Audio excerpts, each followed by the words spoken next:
జ్ఞాపకాల పరంపర మిఠాయి రూపంలో మన కోసం తెచ్చేసింది పరంపర మిఠాయి షాప్. సో ప్రస్తుతం నాతో పాటు ఉన్నారు విశ్వాంబర సృష్టికర్త వశిష్ఠ గారు.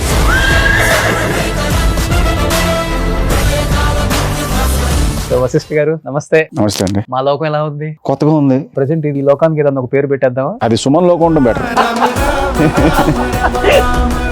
లవ్ మ్యారేజా వశిష్ఠ గారి మీద? లేదా అరేంజ్ మ్యారేజ్. మేడం కంప్లీట్ గా అవుట్ ఆఫ్ ఇండస్ట్రీ. పాప ఈ సినిమాలో ఏమైనా చూపిస్తున్నారు పాప? తిరిగి అడుగుతారు, లేకపోతే కావాలని అడుగుతారు. మరి అందరు డైరెక్టర్లు పిల్లలు కనపడుతున్నారు కదండి ప్రతి సినిమాలో. ఒక చిన్న ఫ్రేమ్ లో వచ్చి నేను ఏదో జస్ట్ రాయేసి అనగారు బాగా హ్యాపీ ఫీల్ అవుతుంటారు. రెండో సినిమాకే మా వాడు గట్టిగా నాకు చిరంజీవి గారు ఓపెనింగ్ రోజు మాట అన్నారు, మీ డాడీ నా సినిమా క్లాప్ కొట్టాడయ్యా డైరెక్టర్ కింద, నువ్వు నా సినిమా డైరెక్షన్ చేస్తున్నావు అని చెప్పి. నేను మొన్న చోటా గారి ఇంటికి వచ్చినప్పుడు మీరు కూడా వచ్చారండి. అవును. ఏదో ఒక స్పెషల్ సాంగ్ ఎంత బాగుండిపోతుంది ఆ స్పెషల్ సాంగ్. ఎక్కడ లోకంలోనే ఉంటుందా, సత్యలోకంలో? అది మీ స్క్రీన్ మీద చూడొచ్చు. నన్ను ట్రై చేసి వశిష్ఠ లీక్స్ కింద ట్రై చేయడానికి ఎక్కువ ట్రై చేయొద్దు, కానీ ఆమె కాస్ట్యూమ్ చూస్తుంటేనే 100 వేసేసాను నేను. మీరు లీక్ చేయకండి అంతే. చాలా తక్కువ మాట్లాడతారా వశిష్ఠ గారు? కథలు రాయటంలో, సినిమాలు తీయటంలోనేమో దిట్ట. తక్కువనేం కాదు, మామూలు జనరల్ గా మాట్లాడతాను, బట్ కొంచెం రేర్. చిరంజీవి గారిని కలిసినప్పుడు కూడా ఇంతేనా ఉంది ఫస్ట్? అసలు ఇది కూడా లేదు, సైలెంట్. మీరు అన్నట్లుగానే ఇప్పటి వరకు చాలా మంది సోషియో ఫ్యాంటసీ తీసినా కానీ అన్ని లోకాలు చూపించారు చాలా వరకు. కానీ ఇప్పుడు విశ్వాంబరాలో మీరు చూపించబోయే లోకం ఇంతవరకు ఎవరు చూపించలేదు చెప్పాలంటే, వాస్తవంగా సత్యలోకం నేను మెన్షన్ చేయట్లేదు. ఒకప్పుడు చిరు లీక్స్ అంటే బాగా ఫేమస్, అలా ఇప్పుడు మీరు కూడా వశిష్ఠ లీక్స్ అని బయట బాగా ట్రోల్ అయిపోతుంది. ఏం చెప్తారు ఈ లీక్స్ పైన? కాన్ఫిడెంట్ గా ఉన్నాను కాబట్టి నాకు అనుకున్న ఐడియా చెప్పాను. బుక్స్ చదివినప్పుడా, లేకపోతే మీ అంతటా మీకు వచ్చిందా? అసలు రెక్కల గుర్రం ఉందా? రెక్కల గుర్రం అనేది మనం చాలా కథల్లో విన్నాం. మెగాస్టార్ సినిమా అయినప్పుడు కూడా కొన్ని నెగిటివ్ ట్రోల్స్ మీ మీద కావచ్చు, సినిమా మీద కావచ్చు, కొంత ప్రమేయం పడి ఉంటుంది కదా. సో గుడ్ ఆర్ బ్యాడ్ రెండూ తీసుకోవాలి మనం. క్లాస్మేట్స్ మీరు చరణ్? 10th బ్యాచ్మేట్స్, రాణా, చరణ్, నేను, శిరీష్, అందరం. రజనీకాంత్ గారికి భాషా సీక్వెల్ కథ చెప్పారు కదా, ఎందుకని అంత పెద్ద అటెంప్ట్ చేశారు? అంటే మీ మైండ్ లో నుంచి పుట్టిన ఆలోచన అంటారా, లేకపోతే వేరే వాళ్ళు డైరెక్టర్స్, ప్రొడ్యూసర్స్? భాష అనేది అందరికీ ఫేవరెట్ ఫిల్మ్. రాజు గారు కథ విన్నారు, బాగుంది అని చెప్పి ఆయన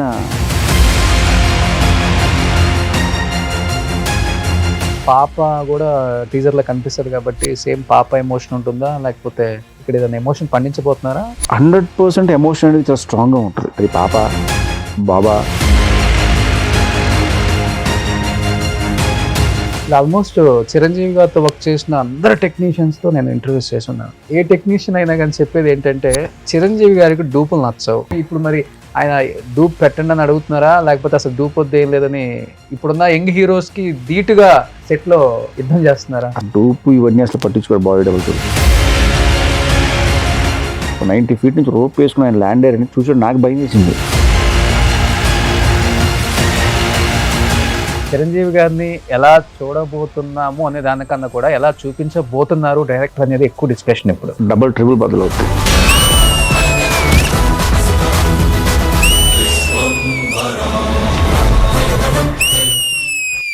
hi, hello, welcome to Suman TV. నేను మీ రోషన్. సో ప్రస్తుతం నాతో పాటు ఉన్నారు విశ్వాంబర సృష్టికర్త వశిష్ఠ గారు.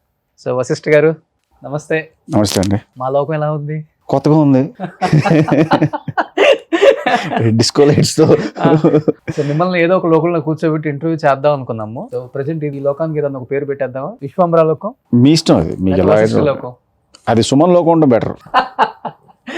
సో ఎనీహౌ బయట అయితే చిరంజీవి గారిని ఎలా చూడబోతున్నాము అనే దానికన్నా కూడా ఎలా చూపించబోతున్నారు డైరెక్టర్ అనేది ఎక్కువ డిస్కషన్. ఇప్పుడు ఎంతో మంది డైరెక్టర్లు జస్ట్ చిరంజీవి గారిని ఒకసారి కలిస్తే బాగుండు, మా సినిమా ట్రైలరో టీజరో రిలీజ్ చేయించుకుంటే బాగుండు అనుకునే 100 డైరెక్టర్స్ని చూసాం. అలాంటిది మీరు సెకండ్ మూవీతోనే డైరెక్ట్గా మెగాస్టార్ గారి సినిమాతోనే ప్రయాణం కొనసాగుతుంది అనే ఫీల్ వింటున్నప్పుడు కానీ, సెట్లో ఉన్నప్పుడు కానీ చాలానే ఉంటుంటుంది. కాబట్టి అసలు ఎలా పాసిబుల్ అయింది ఇది? ఒక రకంగా చెప్పాలంటే నిజంగా అది అదృష్టమే చెప్పాలి. ఎందుకంటే సెకండ్ ఫిల్మ్కి నాకు చిరంజీవి గారు లాంటి ఒక పెద్ద మెగాస్టార్, ఓకే అంటే ఆయన్ని చూసి పెరిగి ఆయన సినిమాలు చూసి మనం తిరిగి ఆయన సినిమాలు చూసి కొట్టుకుని ఆయన సినిమాలు పాటలు కానీ చూసి అలాంటి ఒక మెగాస్టార్, అదేంటంటే ఒక డ్రీమ్ అది. అదే సెకండ్ ఫిల్మ్కే నాకు రావడం అనేది చాలా హ్యాపీ నాకు. అండ్ క్లౌడ్ 9 అంటారు కదా, క్లౌడ్ 10 క్లౌడ్ 18 ఏదైనా అనుకోవచ్చు. ఓకే. సో ఎక్కడ కొంచెం కూడా నెర్వస్నెస్ లేదు, ఫుల్ కాన్ఫిడెన్స్గా ఉన్నారు కథ మీద కానీ సినిమా మీద కానీ. నాకు సినిమా మీద క్లారిటీ ఉంది, 100% కాన్ఫిడెంట్గా ఉన్నాను. సో నేను మిగతా వర్క్స్ చేసుకునే పనిలో ఉండడం తప్ప అంతవరకే. చాలా తక్కువ మాట్లాడతారా వశిష్ఠ గారు? కథలు రాయటంలో సినిమాలు తీయటంలోనేమో దిట్ట, బయటకు వచ్చి తక్కువనేం కాదు, మామూలు జనరల్గా మాట్లాడతాను, బట్ కొంచెం రేర్ అంతే. చిరంజీవి గారిని కలిసినప్పుడు కూడా ఇంతేనా ఉంది ఫస్ట్? అసలు ఇది కూడా లేదు, సైలెంట్. ఆయన వచ్చి ప్లే బటన్ నొక్కారా? ఈ సౌండ్ నాకు ఇక్కడ వినిపించేది. అవునా? నా సౌండ్ నాకు వినిపించేది, dub dub dub dub. Okay. అంటే ఒక సడన్ గా చిరంజీవి గారి దగ్గరికి వెళ్ళి కూర్చొని కథ చెప్తున్నాను. చిరంజీవి గారిని దూరం నుంచి చూడడం వేరు, అవును.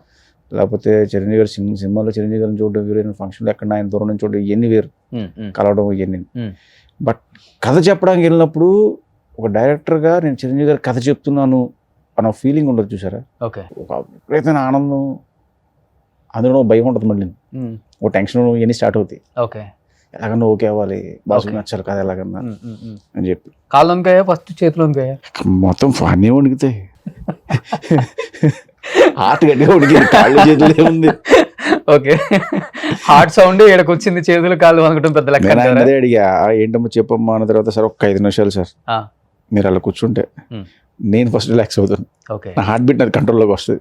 ఫస్ట్ ముందు నేను నమ్మాలి, నేను చిరంజీవి గారి ముందుకు వచ్చిన కథ చెప్తున్నాను అనే విషయం నేను నమ్మాలి సార్. ఓకే. అంటే ఒక ట్రాన్స్లో నేనున్నాను. ఓకే, అప్పుడు స్టార్ట్ చేశాను. ఊహించుకున్నారా విశ్వంభరుడుగా చిరంజీవి గారు అసలు ఎలా ఉంటారో కథ రాసేటప్పుడు కానీ, ఆయన దగ్గరికి వెళ్ళి చెప్పేటప్పుడు? డెఫినెట్గా ఆయన ఎంతోమందిని చూసుంటారు, తెలిసిపోతుంది ఆ విజన్ ఏంటో కూడా. మీరు ఊహించుకొని ఉంటారు కాబట్టి మీ ఊహకు ఎలా అనిపించింది ఫస్ట్ అసలుకి? కథ మొదలెట్టేటప్పటి నుంచి ఒక ఎగ్జైట్మెంట్ మీద ఉన్నాను నేను. యాక్చువల్లీ చిరంజీవి గారు ఈ కథలో ఇలా ఉంటారు, అండ్ చిరంజీవి గారు లుక్స్ వైజ్ నాకు నచ్చిన చిరంజీవి గారి లుక్స్, అంటే ఫ్యాన్స్కి విపరీతంగా నచ్చే లుక్స్ కొన్ని ఉంటాయి. ఆయన గరాణమ్మ లుక్ అవ్వచ్చు, గ్యాంగ్ లీడర్ లుక్ అవ్వచ్చు, ఇవి జది కూడా తెలుస్తుంది. సో ఆ లుక్ని మళ్ళీ ఎందుకు తేకూడదు అంతవరకే. కానీ ఆల్మోస్ట్ ఆయన అన్ని జోనర్స్ టచ్ చేశారు కదా. అవును, ఇది అదేనేం లేదు, మొత్తం టచ్ చేశారు. డైరెక్టర్ ఏమన్నా ఇంకొక జోనర్, ఆయన చేసిన జోనర్ డిఫరెంట్గా రాయగలిగితే చేయగలరు ఆయనతో, చెప్పాలంటే వాస్తవంగా అదే వాస్తవం కూడా. బట్ దాంట్లో ఏమైనా కొంచెం కష్టపడాల్సి వచ్చిందా మీకు? ఆయన ఎంటర్టైన్మెంట్ సినిమాలు చేశారు, at the same time message oriented సినిమాలు ఫినిష్ చేశారు, కమర్షియల్ ఫిల్మ్స్ చేశారు, సో ఫ్యాంటసీ సినిమాలు కూడా చేశారు. బట్ నాకు దొరికిన లక్కీ థింగ్ ఏంటంటే, ఆయన అత్తకిప్పుడు అమ్మాయి మొగుడు తర్వాత చాలా గ్యాప్ తర్వాత జయదేవిడ సుందరి చేశారు. దాని తర్వాత బాగా గ్యాప్ తీసిన అంజీ వచ్చింది, దాని తర్వాత మళ్ళీ గ్యాప్ వచ్చింది. సో ఈ గ్యాప్ ఫిల్లింగ్ ఛాన్స్ నాకు ఇక్కడ దొరికింది మాట మళ్ళీ. ఓకే. సో ఫ్యాంటసీ చేద్దామని చెప్పి అప్పుడు నేను, అంటే నాకు ఈజీ అయింది ఆయన దాంట్లోకి తేవడం. అండ్ ఫ్యాంటసీ సినిమా అనేసరికి ఏంటంటే జయదేవిడ సుందరి అనే సినిమాని మనందరూ చూసి ఎక్కువ ఎంజాయ్ చేసాం, బాగా కనెక్ట్ అయిపోయిన సినిమా.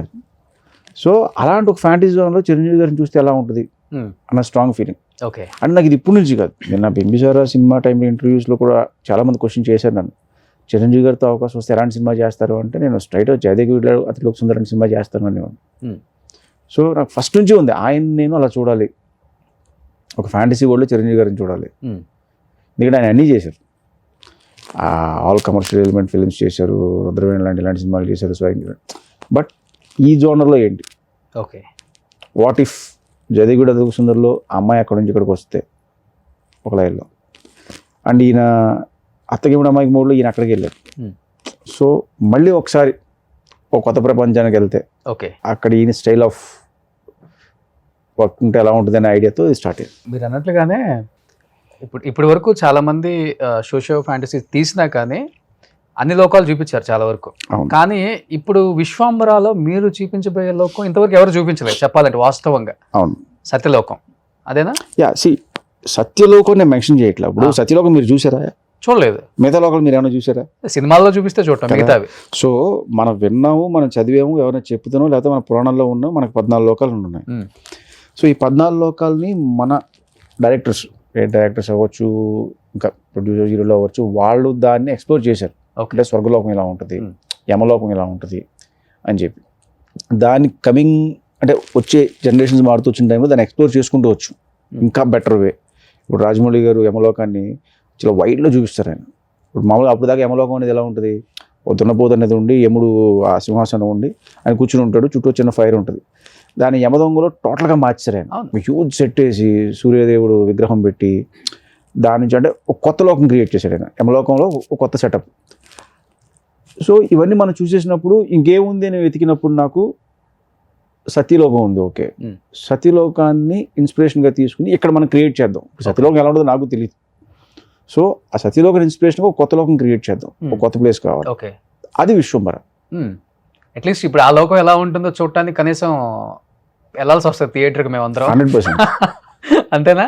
లాక్ చేశారు బాగానే ఫ్యాన్స్ని, సినిమా లవర్స్ని గట్టిగా డెఫినెట్గా లాక్ చేశారు. కొత్త లోకం చూపిస్తున్నారు కాబట్టి. ఎలా ఉంటారు అక్కడ మనుషులు? మన సేమ్ హ్యూమన్ బీయింగ్స్ మనలాగే ఉంటారు, కానీ చిన్న చిన్నవి ఏంటంటే వాళ్ళకి చెవులు ఉంటాయి, పొడుగ్గా అయిన చెవులు పెద్దగా మన ఉంటాయి. అవతార్లో చూసినట్ట. అనుకోండి ఆ పొడుగాటి చెవులు ఉంటాయి. ఎందుకు అంటే దానివల్ల వాళ్ళకు ఉన్నది దూరం నుంచి ఏదన్నా ఆపద వస్తున్నా ఏదన్నా ప్రమాదం వస్తున్నా కూడా పసిగడతారు. శబ్దాన్ని చాలా ఫాస్ట్గా పసిగట్టే ఇది. అండ్ ఇది మన కల్చర్లో ఉంది, యాక్చువల్లీ మన పురాణాల్లో ఉంది. ఓకే ఏనుగు చెవులు అంటే యానిమల్స్ చాలా చూడండి చాలా చెవులు ఉంటాయి. అండ్ మన పాత సినిమాల్లో కూడా చాలా క్యారెక్టర్కి చెవులు పెట్టి ఉంటారు. ఓకే అండ్ తర్వాత అవతారం వచ్చిన తర్వాత నుంచి అది ఎక్కువ ఫేమస్ అయింది. అండ్ తర్వాత ఇంకా మీరు సిరీస్లో ఏది చూసినా కూడా ఎల్ఫ్ అని చెప్పి వాటికి చెవులు ఉంటాయి కంపల్సరీ, ఏదో కామన్ అయిపోయింది వాళ్ళకి. సో అలాగే మనకి అది ఉంది. ఓకే సో నేను అందుకే దాంతో కంపేర్ చేయడానికి ఇష్టపడను, వీటితో కంపేర్ చేస్తే వెరీ హ్యాపీ నాకు. ఓకే ఓకే ఎన్ని రోజులు పట్టింది సెట్ చేయడానికి ఈ లోకం? కొత్త ఇది లోకం. అంటే అక్కడ డిఫరెంట్ ప్లేసెస్ ఉంటాయండి. See, ఒక లోకం అంటే ఏదో ఫ్లోర్లో ఒక లోకం వేసేయడం కాదు అది. ఓకే అక్కడ డిఫరెంట్ ప్లేసెస్ ఉంటాయి. సో ఒక్కొక్క దానికి ఒక సెటప్, ఒక దానికి 3 months పట్టింది, ఒక దానికి 4 months పట్టింది, ఒక 2 months పట్టింది. ఓకే అలా కంప్లీట్ విఎఫ్ఎక్స్ 60% 50% మనం బేస్ సెట్ వేసుకుని మన ఇంట్రాక్షన్ వరకు బేస్ సెట్ వేసుకుని దానిపై నుంచి విఎఫ్ఎక్స్ క్రియేట్. ఇప్పుడు చిరంజీవి గారితో సినిమా తీస్తున్నాం అన్న ఒక నమ్మకంతోనైనా ఒకప్పుడు చిరు లీక్స్ అంటే బాగా ఫేమస్. సో ఆయన ఏ ముహూర్తాన్ని స్టార్ట్ చేశారో కానీ ఆయన లీక్ చేసిన ప్రతిదీ సక్సెస్ అయింది. అవును. అంటే ఆయన కూడా ఫ్లోలోనే చెప్పేశారు, కావాలని నేను చెప్పలేదు. Hmm. తర్వాత ఒక చిన్న మేనరిజం లాస్ట్ ఆయన డైలాగ్ చెప్పినప్పుడు లాస్ట్లో ఇస్తారు కదా, ఆ టైప్లో అలా ఇస్తారు కదా. అలా ఇప్పుడు మీరు కూడా వశిష్ట లీక్స్ అని బాగా ట్రోల్ అయిపోతుంది. ఏం చెప్తారు ఈ లీక్స్ పైన? లీక్స్ ఏం కాదు, కాన్ఫిడెంట్గా ఉన్నాను కాబట్టి నాకు అనుకున్న ఐడియా చెప్పాను అంతే. అండ్ ఇంకోటి నేను కథ చెప్పేసాను అంటున్నారు, నేనేం కథ చెప్పలే, ఐడియా చెప్పాను ఇలా ఉంటుంది అని. ఓకే సో దీనికి మించి ఇంకా ఉండబోతుందని చెప్తున్నాను నేను. ఓకే ఎలా ఉంటుందో చెప్పలేదు, ఎలా ఉండబోతుందో చెప్పారు. బేసికల్గా అండి ఎనీ ఫిలిం ఏ కథ అయినా సరే ఓకే ఓ హీరో ఒక హీరోయిన్ ఒక విలన్ వీళ్ళ మధ్య జరుగుతుంది. అంతే కదా. ఇప్పుడు రామాయణం ఉంది, రామాయణంలో రాముడు సీతాదేవి రావణుడు, సీతాదేవిని రావణుడు ఎత్తుకెళ్ళిపోతే రాముడు వెళ్ళి సీతాదేవిని తెచ్చుకున్నాడు రావణాసురుడిని చంపి. సింపుల్గా ఇదే ఉంది, కానీ అందులో ఉండే ఎలిమెంట్స్ ఉంటాయి చూసారా. రాముడు అరణ్యవాసం వెళ్ళాడు, అక్కడికి వెళ్ళిన తర్వాత మాయారెడ్డి జింక్ కనిపించింది, అక్కడి నుంచి శూర్పణఖ క్యారెక్టర్ ఎంటర్ అయింది, అక్కడి నుంచి జటాయు అనే కాన్సెప్ట్ ఎదురైంది, వానర సైన్యం వచ్చారు, వారధి కట్టారు, లంకాదహనం జరిగింది, యుద్ధానికి వచ్చారంటే ఇన్ని ఎలిమెంట్స్ ఉన్నాయి చూసారా. ఇవి మనకి ఎగ్జైటింగ్ ఎలిమెంట్స్ సినిమాలు. ఓకే కథ మామూలుగానే ఉంటుంది, అవును బేస్ ఇదే, వెళ్ళి అమ్మాయిని తెచ్చుకోవాలి, తన భార్యని తెచ్చుకోవాలి. బట్ ఇందులో ఉండే జరిగే ఇన్సిడెంట్స్ ఓకే అవి ఎగ్జైటింగ్గా ఉంటాయి. ఇప్పుడు నేను చెప్పిన కథలో చిరంజీవి గారు వేరే లోకానికి వెళ్ళి అక్కడున్న హీరోయిన్ని ఎలా తీసుకొచ్చారని నేను అన్నాను యాక్చువల్లీ. సో ఈ ప్రాసెస్లో ఉంటుంది చూసి ఆయన జర్నీ ఉంటుంది, అది ఎగ్జైటింగ్గా ఉంటుంది. ఈ ప్రాసెస్లో మిగతా మీరు చెప్పి అన్ని లోకాలు దాటుకుంటూ ఆ లోకానికి వెళ్తారా, లేకపోతే డైరెక్ట్గా అదే లోకానికి వెళ్ళి అక్కడే కథ నడుస్తుందా? డైరెక్ట్గా ఆ లోకంలో కథ నడుస్తుంది. మనకి కింద ఉన్న 14 లోకాలు అంటే లైక్ స్వర్గలోకం కానీ యమలోకం కానీ ఇవన్నీ టచ్ అయ్యింది, ఆల్రెడీ మనం చూసేసాం అవి. సో అవన్నీ దాటి ఒక కొత్త లోకానికి వెళ్తాం, ఓకే అక్కడ డిఫరెంట్ లోకాస్ ఉంటాయి. మళ్ళీ చెప్పాలంటే బయట మేము కొంచెం షూట్లకి ఎక్కువ తిరుగుతుంటాం కాబట్టి అన్ని ప్లేసెస్ గొప్ప వాళ్ళందరూ, ముఖ్యంగా ఈ రామాయణం మహాభారతం వీటి గురించి తెలిసిన వాళ్ళందరూ కూడా ఎప్పుడైతే ఆ రెక్కల గుర్రం మీద మీరు టీజర్లో ఒక సీన్ పెట్టారు చిరంజీవి గారితో, ప్రీవియస్గా రెక్కల గుర్రాలు కొన్ని సినిమాల్లో వాడారు, ఇదేం కొత్త అని నేను చెప్పట్లేదు, ఆ వాడిన పద్ధతి బాగుంది.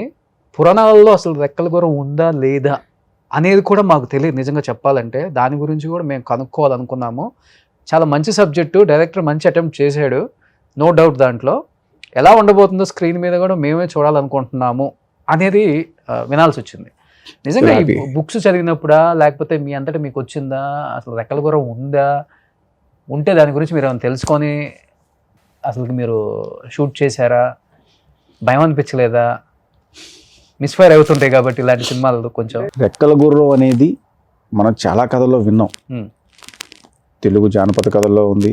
కీలుగుర్రం ఫస్ట్ రెక్కల గుర్రం అనేది కొడితే కీలుగుర్రం అనే సినిమా నాగేశ్వర గారు చేసింది. అవును. అందులో ఒక కీలుగుర్రాన్ని తయారు చేసి దాని మీద హీరో ఎక్కి డిఫరెంట్ ప్లేస్కి ట్రావెల్ చేస్తూ ఉంటాడు. ఓకే. తర్వాత మన కథలు చెప్తున్నప్పుడు రాకుమారు కోసం రాకుమారుడు రెక్కల గుర్రం మీద వచ్చి తీసుకెళ్తాడమ్మా అని కథ చెప్తారు మనకి. అలాగా మీరు ఎన్ని టెంపుల్స్కి వెళ్ళండి, మన ఈస్ట్ సైడ్ వెస్ట్ సైడ్ టెంపుల్స్కి వెళ్ళినా, తమిళనాడు సైడ్ టెంపుల్స్కి వెళ్ళినా కూడా పల్లకీలు ఉంటాయి కదా, పల్లకీకి ముందు రెక్కల గుర్రం ఉంటుంది. Yes, exactly. ఆ వాహనాలకి రెక్కల గుర్రాలు ఉంటాయి. అలాగే టెంపుల్ పైన ఆర్కిటెక్చర్లో కూడా ఈ రెక్కల గుర్రాల తాలూకు ఇది ఉంటాయి సింబల్స్ మీరు చూస్తే. అక్కడ ఉన్నాయి అంటే డెఫినెట్గా మన పురాణాల్లో ఉన్నట్టేగా. ఓకే. అండ్ నేను ఒక పెద్ద ఆయన కలిసి అడిగినప్పుడు ఆయన చెప్పింది ఇన్ఫర్మేషన్ ఏంటంటే, నాకు దీని గురించి తెలుసుకుందాం వెళ్ళినప్పుడు, సాగర మదనం జరిగినప్పుడు దాని నుంచి ఈ రెక్కల గుర్రం వచ్చింది, దీన్ని సూర్య భగవానుడు అతని రథంగా వాడతారు అని చెప్పారు. సో వీటి ఇన్స్పిరేషన్ నుంచి అసలు రెక్కల గుర్రం మీద చిరంజీవి గారు వస్తే ఎలా ఉంటుంది అనే నా ఇమాజినేషన్కి దాన్ని అడాప్ట్ చేశాను. ఓకే. సో అది సూపర్గా వచ్చింది నాకు. ఆయన ఎలా ఫీల్ అయ్యారు అసలు ఫస్ట్ షాట్ అప్పుడు? అది అంటే ఆయన ఎగ్జాక్ట్ ఫీల్ అయ్యారు అంటే గుర్రాన్ని ఆయన చాలా ఈజీగా స్వారీ చేస్తారు, సరే రెక్కల గుర్రం అన్నారు. ఓకే. సో ఆయన చాలా హ్యాపీ ఫీల్ అయ్యారు, చాలా బాగుంది అబ్బాయి, బాగా చేశాడు చెప్పినప్పుడు ఆయన ఇదే ఫీల్ అయ్యారు, బాగా కనెక్ట్ అవుతుంది ఇది అని చెప్పి. అండ్ గుర్రానికి ఆయనకి కూడా ఒక స్ట్రాంగ్ ఎమోషన్ ఉంటుంది సినిమాలో. డెఫినెట్గా ఏదో పెట్టాలి కాబట్టి గుర్రం కాదండి, ఈ రెండు క్యారెక్టర్స్కి చాలా స్ట్రాంగ్ ఎమోషన్ ఉంటుంది. యాక్చువల్గా మనం కథ రాసుకున్నప్పుడు ఒక లెక్క, కథ హీరోకి చెప్పినప్పుడు ఒక లెక్క, ఆయన ఓకే చెప్పిన తర్వాత ఒక లెక్క, పూజ అయిపోయిన తర్వాత ఒక లెక్క, షార్ట్లు తీసిన తర్వాత ఒక లెక్క, ఇలాంటి ఛాలెంజెస్ వచ్చినప్పుడు అన్నిటికన్నా చాలా ఇంకా ఇది ఎలా ఉంటుందంటే కథ మీద స్వామి ఇంకా చాలా చాలా కష్టపడి ఉంటారు కదా, మీలో మీద మదన పడి ఉంటారు. మీరు అన్న చెప్పిన అన్ని లెక్కలే ఉండవండి. కథ ఒకసారి చెప్పిన తర్వాత లాక్ అనుకుంటే ఆ కథను నమ్మి కథ మార్చుకుంటే చివరిదాకా వెళ్ళిపోవడమే. There is no changes. నేను చిరంజీవి గారికి ఏ కథ అయితే చెప్పానో చివరి దాకా అదే కథ మీద ఉన్నాం. ఓకే. ఎందుకంటే మేము కథ లాక్ అనుకున్న తర్వాతే మేము షూట్ స్టార్ట్ చేసాం. చిన్నగా ఐడియా చెప్పినప్పుడు ఏమన్నా ఐడియాస్ అటు నుంచి ఇలా ఇటు నుంచి షేర్ అయినాయి తప్ప, అయినా సెట్ చేసుకున్న తర్వాత ఇంకా లాక్ అది. వన్స్ బౌండ్ స్క్రిప్ట్ లాక్ అయిపోయిన తర్వాత దాని మీద టచ్ చేయడం కానీ దాన్ని కెలగడం కానీ ఇలాంటి చేయాలి. ఎందుకంటే మన బ్రెయిన్ ఎప్పుడు ప్రతిరోజు ఏదో ఒకటి దాన్ని చెప్తూనే ఉంటుంది కొత్త ఐడియా. అలా మార్చుకుంటూ వెళ్తున్నాం అనుకోండి, అది జరుగుతూనే ఉంటుంది, ఇంకా ఒక స్టాప్ ఉండదు. సో మనం కథ లాక్ అనుకున్న తర్వాత అది బౌండ్ స్క్రిప్ట్ అయిపోయిన తర్వాత దాన్ని కదపకూడదు. ఓకే.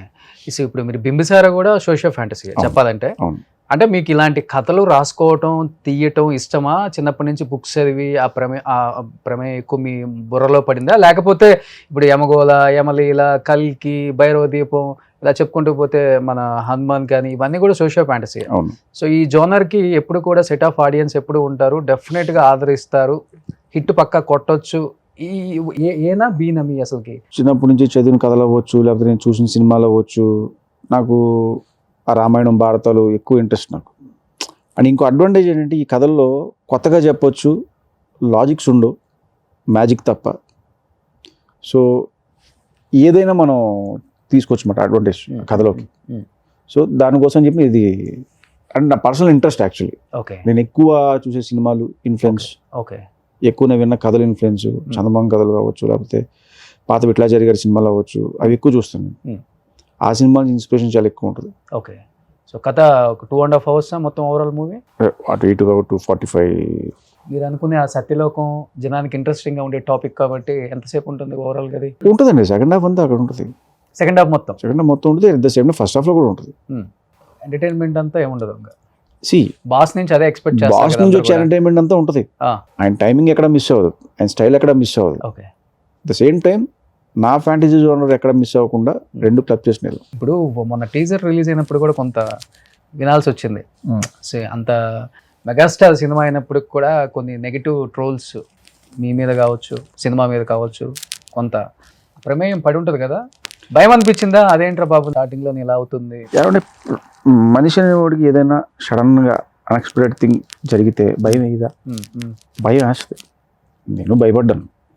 దాని తర్వాత ఓకే మనం ఏం చేసాం, అట్నుంచి ఏం వస్తుంది ఫీడ్బ్యాక్, అది తీసుకుని ఓకే మనం కరెక్ట్ చేసుకుంటూ వెళ్ళిపోయాం. అంటే పాజిటివ్గా తీసుకోవాలి. ఓకే. వాళ్ళు తిట్టేశారని చెప్పి భయపడిపోయి బాబు ఏదో జరిగిపోయింది, కొంపలారిపోయింది అని చెప్పి ఈ కాన్సెప్ట్ కాదు. ఓకే వాళ్ళు చెప్పిందని పాజిటివ్గా తీసుకుందాం. ఓకే. ఓకే మనం ఏం మిస్ అయ్యాం అది కరెక్ట్ చేద్దాం అంతే. సో ఆ స్పేస్ కూడా నేను అడ్వాంటేజ్ తీసుకున్నాను యాక్చువల్లీ. మీకు ఎక్కడ అనిపించింది, ఎక్కడ మిస్టేక్ చేశాను అనిపించింది? నాకైతే మిస్టేక్ చేసి ప్లేస్ లో అనిపించలేదు. అనిపిస్తుంది కదా. అంటే నేను అది కరెక్ట్ అనుకున్న తర్వాతే మేము బయటకి ఇచ్చాం. మిస్టేక్ అని మాకు అనిపిస్తే మేము ఎందుకు ఇస్తాం ముందు బయటికి? అదే కదా, మిస్టేక్ ఉందని తెలిస్తే దాన్ని బయటకి ఇవ్వడానికి ఇష్టపడడం ఫస్ట్, అది కరెక్ట్ చేసిన ఇస్తాం. సో మేము అనుకున్నది 100% కరెక్ట్ అని ఫీల్ అయ్యాం కాబట్టి బయటకి ఇచ్చాం. అది మా అందరికీ నచ్చింది కాబట్టి బయటకి ఇచ్చాం. అది కొంతమందికి నచ్చింది, కొంతమందికి నచ్చలేదు. అలా అని చెప్పి బయట ఉన్న ఎగ్జాంపుల్ ఒక 100 మంది ఉంటే 100 మందికి పూర్తిగా ఇది నచ్చదు. బికాస్ ఒక్కొక్క థాట్ ఒకలా ఉంటుంది, థాట్ ప్రాసెస్. ఒక 70 మందికి నచ్చవచ్చు, ఒక 40 మంది నచ్చకపోవచ్చు, లేదా ఒక 40 మందికి నచ్చవచ్చు, 70 మంది నచ్చకపోవచ్చు. సో గుడ్ ఆర్ బ్యాడ్ రెండూ తీసుకోవాలి మనం. ఓకే. సో ఎందుకంటే పాజిటివ్గా మనం ఎత్తినప్పుడు మనం తీసుకున్నప్పుడు, తిట్టినప్పుడు కూడా తీసుకోవాలి, బాగా తిట్టకూడదు. అండ్ నాకు నేను ప్రతి రివ్యూ చెప్పిన వాళ్ళది ట్రోల్స్ ఇవన్నీ కూడా నేను తీసుకుంటా పాజిటివ్. Okay okay. బికాస్ నన్ను కరెక్ట్ చేయడానికి ట్రై చేస్తున్నారు. సో మనం ఏం తప్పు చేసామో వాళ్ళు అది చెప్తున్నారు. ఓకే, నిజంగా తప్పు అని మనకు అనిపిస్తే మనం కరెక్ట్ చేసుకోవచ్చు. ఏంటి మీకు కలర్ కలెక్షన్ అనిపించిందా, లేకపోతే ఓవరాల్గా కొంచెం? ఇప్పుడు HDR ఇది చేసి కలర్స్ చేసినప్పుడు దానికి ఒక టైం ప్రాసెస్ ఉంటుంది రెండరింగ్కి. మేము టైం ఇవ్వాల, నైట్ ఎప్పుడో 3 o'clock అయింది అప్లోడ్ చేసేసాం దాన్ని. ఓకే. తర్వాత ఏదో 24 hours అంతా పడితే అది చెప్పారు. థియేటర్లో క్యూబ్ నుంచి చూస్తే మీకు అన్ని చాలా కరెక్ట్గా ఉంటాయి. ఓకే. ఈ ఫోన్లో చూసినప్పుడు ఆ బ్యాక్ లిట్ అవ్వడం వల్ల, దీనివల్ల బ్యాక్ లిట్ ప్రొడక్షన్ కాబట్టి ఆ కలర్స్ కొంచెం బ్రైట్ అయింది. ఈ కంప్లైంట్ నాకు వచ్చింది, బ్రైట్ అయిందని. ఓకే. కానీ వాళ్ళు మన పక్కన ఇప్పుడు VFX అంటే వాళ్ళు ఎక్కడెక్కడో వేరే కంట్రీలలో ఉంటారు. అది VFX మిస్టేక్ కాదు. ఇక్కడ మన గ్రేడ్లో ఇక్కడ మిస్టేక్, ఇక్కడ మనం అది మిస్టేక్ కాదు యాక్చువల్, మనం చేసింది కరెక్టే. దానికి ఒక టైం ఇవ్వాలి, ఒక 24 hours రెండింగ్ టైం ప్రాసెస్ పడుతుంది మనం చేసిన తర్వాత. ఓకే. మనం 3-4 hours ఇచ్చింది దానికి, ఇచ్చి అప్లోడ్ చేసాం. దానివల్ల వచ్చిన ప్రాబ్లం. మంచి అటెంప్ట్ కదా మీరు చేస్తుంది. ఇండస్ట్రీ నుంచి వచ్చిన కాంప్లిమెంట్స్ అంటే వెల్ విషెస్ ఉంటారు, మన ఎనిమీస్ ఉంటారు ఇండస్ట్రీలో కామన్ గా. 2వ సినిమానే మెగాస్టార్ తో తీస్తున్నారు అంటే చెప్పే కదా పాజిటివ్గా తీసుకోవడం. నాకైతే అలాంటి ఎనిమిస్ ఎవరు లేరు, మరి ప్రతి ఒక్కళ్ళు అప్రిషియేట్ చేశారు. సూపర్ అబ్బాయి, బాగా చేసావు నువ్వు, 2వ సినిమా చిరంజీవి గారితో చేస్తున్నావు అని చెప్పి. నాకు ఎక్కడ నెగిటివ్ రాలా. ఓకే. ఎందుకని ఆయనతోనే తీయాలని? మీరు చరణ్ గారు క్లాస్మేట్స్ అని విన్నాను. మేబీ ఆ చదువుతో ఏమన్నా ఇటు నుంచి ఏమన్నా పాములు గడిపారా, లేకపోతే డైరెక్ట్ గా మీరే? నేను చిరంజీవి గారికి ఒక ఐడియా అనుకుని చిరంజీవి గారిని అప్రోచ్ ఎలా అవ్వాలి అనుకున్నప్పుడు నేను విక్కీ గారిని అడిగాను. విక్రమ్ రెడ్డి అని. యా. అప్పుడు తను నన్ను చిరంజీవి గారి దగ్గరికి తీసుకెళ్ళాడు. ఓకే. తీసుకెళ్ళినప్పుడు చిరంజీవి గారిని కలవలేదు మీరు? లేదు. అవునా? దాని ముందు ఎప్పుడు నేను ఠాగూర్ సినిమా అప్పుడు కలిసాను. దాని తర్వాత మధ్యలో నేను శంకర్ దాదా సినిమాకి ఒక 15 days అప్రెంటిస్కి వెళ్ళా. కాలేజ్ బంక్ కొట్టి అటు వెళ్ళా పని చేయడానికి. అలా చూసాను తప్ప డైరెక్ట్గా ఎప్పుడు నేను ఇంటరాక్ట్ కానీ మీట్ అవ్వడం కానీ జరగల. హాయ్ కూడా చెప్పలే? చెప్పా, ఇంటికి వెళ్ళినప్పుడు ఎప్పుడైనా కలిసినప్పుడు హాయ్ సార్ అని చెప్పి చూసినప్పుడు అలా ఎగ్జైట్మెంట్ ఉండిపోతాం, కానీ హాయ్ చెప్పాము బాయ్ చెప్పాను గుర్తుండదు. ఓకే. అంతే కదండి, సడన్గా చిరంజీవి పక్కన చూసేస్తే ఏం మారదు. ఓకే. సో అలా ఇది తప్ప ఇంకా వేరే విధంగా ఇది అవలా. ఇప్పుడు విక్కీలు తీసుకెళ్ళిన తర్వాత అడిగాను, సార్ ఇలా ఒక ఫ్యాంటసీ కథ అనుకుంటున్నాను వింటారా అంటే చెప్పమ్మా అన్నారు. చెప్పాను, ఆయన నచ్చింది ఐడియా. నచ్చిన తర్వాత నేను వచ్చాను. అయితే బాగుండు, జరిగితే బాగుండు. మనకు చూడండి ఎగ్జామ్ రాసి వచ్చిన తర్వాత అసలు ఇది ఉంటుంది, మనకు టెన్షన్ ఉంటుంది. ఆ టెన్షన్ నేను ఉంటే విక్కీ గారు వచ్చి బాస్ ఓకే అన్నారు అన్నాడు. నేను పెద్ద షాక్. అంటే ఓకే అన్నది వెరీ హ్యాపీయే, బట్ అది చెప్పడం మనకు రియాక్షన్ ఉంటుంది కదా. ఆ షాక్లో ఉండి మళ్ళీ ఇంకోసారి ఇంకో అపాయింట్మెంట్ తీసుకుని సార్ ఒక్కసారి ఫుల్ నరేషన్ ఇస్తానంటే ఆయన మళ్ళీ 1.5 hour నరేషన్ తీసుకున్నారు. తీసుకుని ప్రొసీడ్ అయిపోండి అమ్మా, ఏ డౌట్స్ లేవు నాకు అన్నారు. ఇంకా అక్కడ నుంచి ఆగల. నాకు ఏ డౌట్ వచ్చినా ఫస్ట్ ఆయన దగ్గరికి వెళ్ళిపోతాను నేను. ఓకే. జస్ట్ ఒక మెసేజ్ పెడితే ఆయన ఇమీడియట్గా వచ్చే అంటారు, లేదా ఫోన్ చేసి టైం చెప్తారు, వెళ్తాను, ఆయనతో డిస్కస్ చేస్తాను. సూపర్. ఎందుకంటే ఆయన థాట్స్, ఆయన ఇన్పుట్స్ చాలా బాగుంటాయి. అవును. ఏదైనా చెప్పినప్పుడు దీనికి ఆల్టర్నేటివ్ ఇలా కూడా ఉంటుంది చూడు అని చెప్తారు. అండ్ ఆయనలో గ్రేట్ థింగ్ ఏంటంటే ఆయన చెప్పింది పెట్టుకో అన్న ఇది ఎప్పుడూ ఉండదండి. ఆయన ఒకటి కథ విన్నప్పుడు ఒకటి చెప్పారు, వినేటప్పుడు నువ్వు నాకు కథ చెప్తున్నప్పుడు నువ్వు డైరెక్టర్, నేను మెగాస్టార్ అన్న ఫీలింగ్ మర్చిపో. నువ్వు ఒక కామన్ మ్యాన్గా ఒక కామన్ పక్కన ఒక పర్సన్ కథ చెప్తున్నావు అని చెప్పు నువ్వు. ఓకే. కథ అయిపోయిన తర్వాత నాకు అనిపించింది నేను చెప్తాను, నేను చెప్పిన దాంట్లో నీకు నచ్చితే అది ఇంప్లిమెంట్ చేయి, నేను చెప్పింది నీకు నచ్చకపోతే ఎందుకు నచ్చలేదో నాకు ఆ రీజన్ చెప్పు. ఓకే. అని నేను చాలా క్లియర్గా చెప్పారు ఫస్ట్ డే. సో నాకు అక్కడ నుంచి వెరీ హ్యాపీ. అంటే ఆయనతో కంఫర్ట్ జోన్ ఉంటుంది. ఆయన ఒకటే అంటారు, నీకు ఏమనిపించినా వచ్చే అబ్బాయి డౌట్ ఉంటే డిస్కస్ చేద్దాం, మాట్లాడదాం అని చెప్పి. ఓకే. సో దానివల్ల నాకు బాగా అడ్వాంటేజ్ ఏమైందంటే ఏ డౌట్ వచ్చినా టక్మని ఆయన ఫోన్ చేశారు, ఇలా అనిపిస్తుంది నాకు అంటే అవునా రా కూర్చుందాం అని చెప్పి మాట్లాడుకోవడం, దాని గురించి డిస్కషన్ అలా జరిగేది. ఇందులో స్వార్థం కూడా ఏంటంటే మళ్ళీ బాస్ని కలవచ్చు కదా ఫీలింగ్తో మళ్ళీ మెసేజ్ పెట్టివ్వండి నేను. అదే నేను విన్నాను ఇప్పటి వరకు ఆయనతో చేసిన 150+ డైరెక్టర్స్ చాలా మంది ఉన్నారు కాబట్టి వాళ్ళకన్నా ఎక్కువ టైమ్స్ కలిసింది వశిష్ఠ్ అనే. అవును. ఆ? ఈ సినిమా అయిపోయిన లోపు ఒక 500 సార్లు కలిసి ఉంటారు. ఇంకా ఎక్కువ కలిసి నాకు ఎక్కువ కలిసారా? నాకు ఏ చిన్న డౌట్ వచ్చినా ఫోన్ చేశారు రమ్మంటారా అని అడుగుతారు. ఆయన వద్దు లేదు ఒకసారి వస్తాను sir. Okay. So fan boy moment అయితే పక్కా. సో రీసెంట్గా ఫ్యాన్ బై మూమెంట్ బాబీ అన్న వాళ్ళ పేరు వీరైతో ఒకసారి బాక్స్ ఆఫీస్ని మళ్ళీ బద్దలు కొట్టేశారు. మళ్ళీ ఇక్కడ కూడా ఫ్యాన్ బై మూమెంట్ కాబట్టి గట్టిగానే కొట్టబోతున్నాం. డబుల్ ట్రిపుల్ బదులు అవుతుంది. ట్రిపులా? ఓకే. ఒక 1000 కోట్లు కలెక్షన్ అనుకోవచ్చా? హ్యాపీగా ఆ? వస్తే అంతకన్నా చెప్పండి వస్తుంది. మీరున్న కాన్ఫిడెంట్ లెవెల్కి మీ గట్స్ ఒప్పుకోవచ్చు. ఎక్కడి నుంచి వచ్చింది ఇది అసలుకి? ఇప్పుడు నాకు కథ అంత స్ట్రాంగ్గా లేకపోతే చిరంజీవి గారు లాంటి ఒక మెగాస్టార్ ఎందుకు ఒప్పుకుంటారండి? అఫ్కోర్స్. ఎంతమందిని చూసుంటారు, ఎన్ని కథలు వినుంటారు ఆయన. 155 సినిమాలు చేశారు ఆయన. అది 156. అందులో హిట్స్ ఉండొచ్చు, ఫ్లాప్స్ ఉండొచ్చు, అవన్నీ కామన్. ఆయన ఒప్పించానుగా, ఆయన నమ్మారుగా నా కథని. అంటే ఆయన ఎగ్జైట్ చేసే ఎలిమెంట్ ఏదో నా కథలో ఉన్నట్టేగా. అంత ఈజీగా ఒప్పుకోరుగా ఆయన. సో నాకు కాన్ఫిడెన్స్ అది. ఎస్, చిరంజీవి గారిని ఒప్పించాను. నా కథ మీద నాకు నమ్మకం. క్లాస్మేట్స్ మీరు చరణ్? ఏ క్లాస్ వరకు చదువుకున్నారు? 10th batchmates actually. నలంద ఇక్కడ. ఓ ఇక్కడ నలంద. రాణా, చరణ్, నేను, శిరీష్ అందరం కలిసి ఒకటే క్లాస్మేట్స్ అయితే. బెంచ్ మేట్స్ కూడా? బెంచ్ మేట్ అటు ఇటు ఉంటాయిగా. బాగా యాక్టివ్గా ఉండేది మీ బ్యాచ్లో? చరణ్ ఇప్పుడు యాక్టివ్గా ఉంటాడు, రాణా ఒకలా యాక్టివ్గా ఉంటాడు, శిరీష్. సో ఒక్కొక్కరు ఒక ఇది. మీ నలుగురు సినిమాలకు వెళ్తుంటారా? బంకొట్టి కాలేజీ, స్కూల్? నేను శిరీష్ ఎక్కువ బంకోట్ సినిమాకి వెళ్ళేవాడు. మీరు శిరీష్? ఓకే. అంటే అటు బంకొట్టి మీరు, చరణ్ గారు, రానా వెళ్ళిన సినిమా అంటే చిరంజీవిది కావచ్చు, పవన్ కళ్యాణ్ గది కావచ్చు. శిరీష్ నేను ఎక్కువ బంకోట్ వెళ్ళేవాళ్ళు. ఓకే. చిరంజీవి గారి సినిమాలకి, కళ్యాణ్ గారి సినిమాలకి అసలు అదే పనులు ఉండేవాళ్ళు.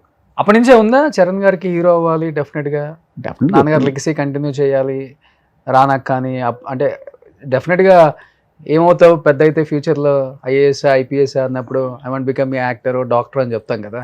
సో అప్పుడు మీరు ఫ్రెండ్స్ మాట్లాడుకున్నప్పుడు చెప్పేవాళ్ళ వాళ్ళు ఇప్పుడు ఈ టాపిక్స్ ఏమవుతావు అంటే ఏమవుతావు తెలుసు కదా చిరంజీవి గారు అలాగే ఖచ్చితంగా చరణ్ అని చెప్పి. నెక్స్ట్ చరణ్ తన మూవీ, ఆయన కూడా సోషల్ ఫ్యాంటసీ అంటే చాలా ఇష్టం. మీరు అన్నది జరిగితే చాలా హ్యాపీ నాకు. మీరు అన్నది జరగాలని కోరుకుంటాను నేను కూడా. ఎన్ని ఉన్నాయి ఈ సోషల్ ఫ్యాంటసీ టైప్ అసలు మీ దగ్గర? అదే బ్యాంకు కాదు, లోపల బుక్స్ కాదండి. ఆ టైంకి మనకి ఎగ్జైట్ చేసిన ఐడియా స్ట్రైక్ అయితే అది ఐడియాని పట్టుకుని డెవలప్ చేసి వెళ్ళడం తప్ప మన దగ్గర ఎన్ని ఉన్నాయి ఇలా దీని బుక్స్ ఉన్నాయి అని కాదు. ఓకే. అంటే మీరు చెప్పేదాన్ని బట్టి భాగ్యరాజ్ గారికి ఈ నేచర్ ఉందని నేను విన్నా. ఆయన కూడా ఇంటర్వ్యూ చేసినప్పుడు నేను ఎప్పుడు బౌండెడ్ స్క్రిప్ట్ రాసుకొని సెట్లోకి వెళ్ళి చేసింది లేదు రోషన్ గారు, జస్ట్ ఒక లైన్ అనుకుంటాను, ఆ లైన్తోనే నేను ఇన్ని సినిమాలు తీశానని చెప్పారు.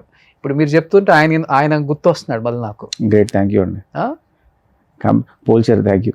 చిరంజీవి గారు కూడా చెప్పారు బెస్ట్ స్క్రీన్ ప్లే నేను చూసిన వాళ్ళలో ఇండియాలో భాగ్యరాజ్ గారు అని చెప్పారు.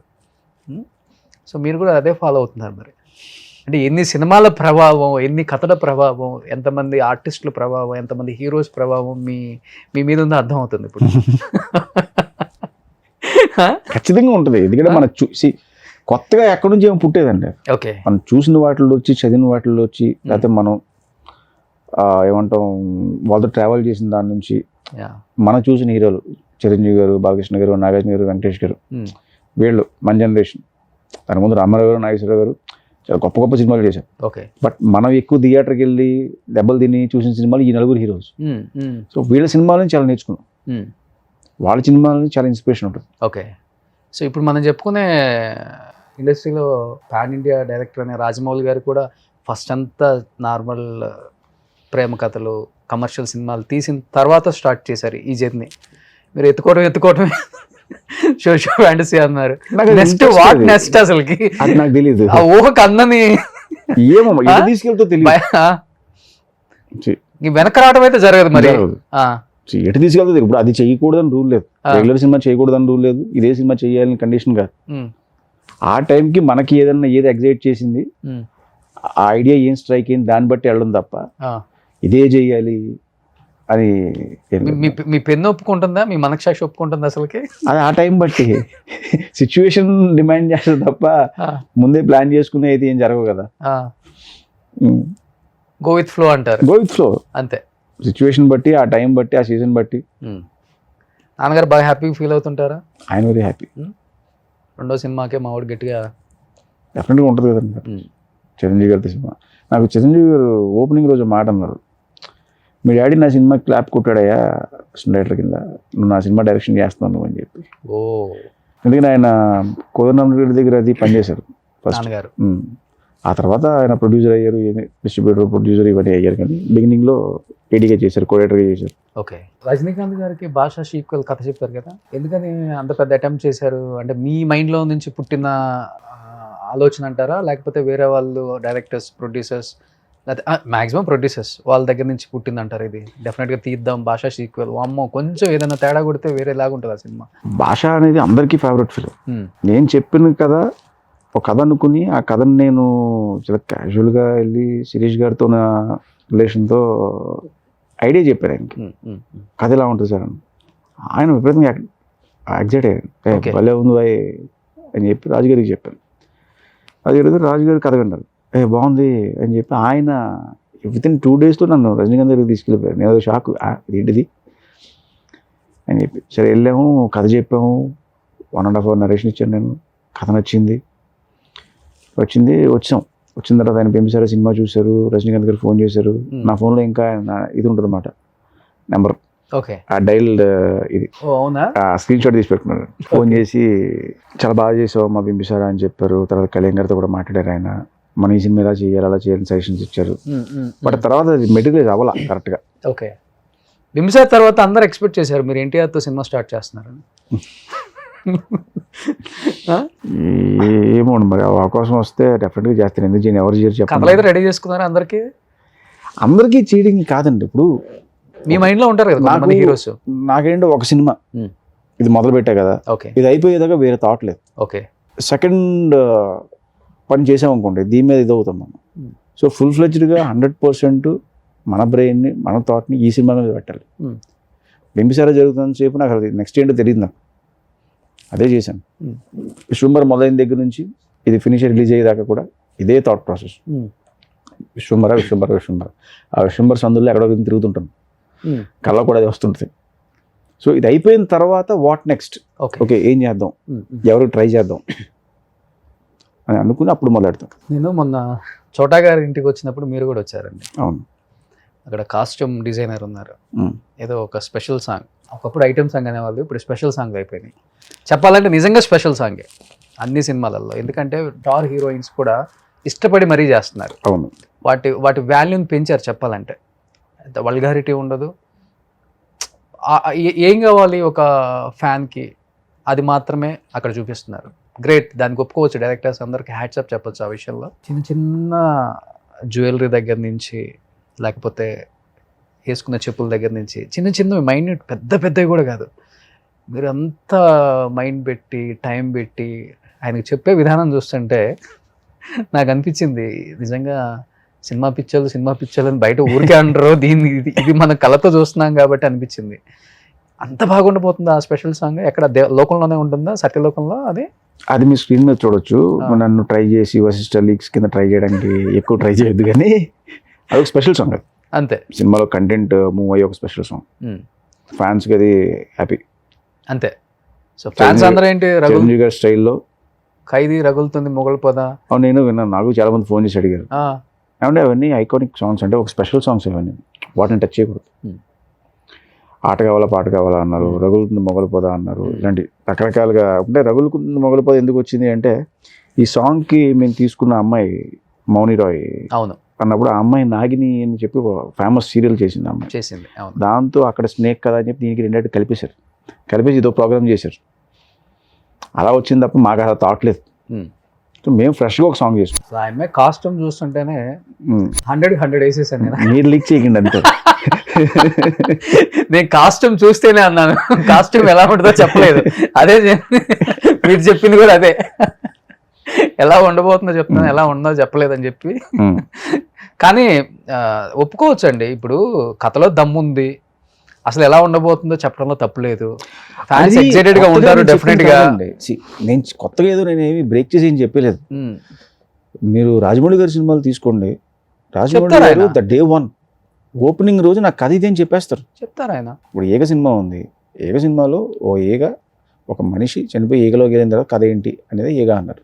అలాగే మగధీర మళ్ళీ ఇద్దరు పుడితే ఏంటి అని చాలా క్లియర్గా ఏవి దాయకుండా చెప్పేశారు. ఇప్పుడు త్రిబుల్ ఆర్ ఉంది రీసెంట్గా, త్రిబుల్ ఆర్ కూడా ఓకే ఇద్దరు స్వతంత్ర పోరాట యోధులు ఒక ప్లేస్లో కలిస్తే వాళ్ళ కథ ఏంటి అన్నారు. ఓకే, సో అది ఓపెన్గా చెప్పేసినప్పుడు పెద్ద కన్ఫ్యూజన్ ఉండదు, వేరే వేరే ఎక్స్పెక్టేషన్స్ ఉండవు.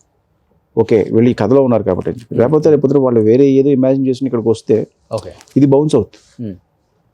So Definitely. ప్రిపేర్ చేయడమే, ఎందుకంటే అది చెప్పేయడం వల్ల అడ్వాంటేజ్ తప్ప లాస్ అయితే లేదు. ఎందుకంటే దానికన్నా బెటర్ ఎలిమెంట్స్ మన కథలో ఉంటాయి కాబట్టి వాళ్ళని ఎగ్జైట్ చేస్తే నా స్ట్రాంగ్ ఫీలింగ్. ఎగ్జాక్ట్లీ. ఇంత జర్నీలో ప్రతి డౌట్ కూడా టెస్ట్ మెసేజ్ పెట్టి ఆయన చూడాలన్న ప్రేమతో పరిగెత్తుకుంటా జూబ్లీ హిల్స్ ఇంటికి ఎక్కువ మీ కారే కనబడుతుంది అక్కడ అనే టాక్ ఉంది. కాబట్టి ఈ జర్నీలో ఆయన దగ్గర నుంచి రియల్ లైఫ్లో ఇది ఉపయోగపడుతుందిరా నాకు, నేర్చుకోవచ్చు, ఇది కదా జీవితం అంటే, ఇంత ఉన్నా కానీ ఇలా కదా ఉండాల్సింది, ఎంత ఉన్నా ఒదిగి ఉండాలంటే ఈయనే కదా పర్ఫెక్ట్ ఎగ్జాంపుల్ అనిపించిన సిచ్యువేషన్స్ చాలానే ఉండుంటాయి ఆ ఇంట్లో.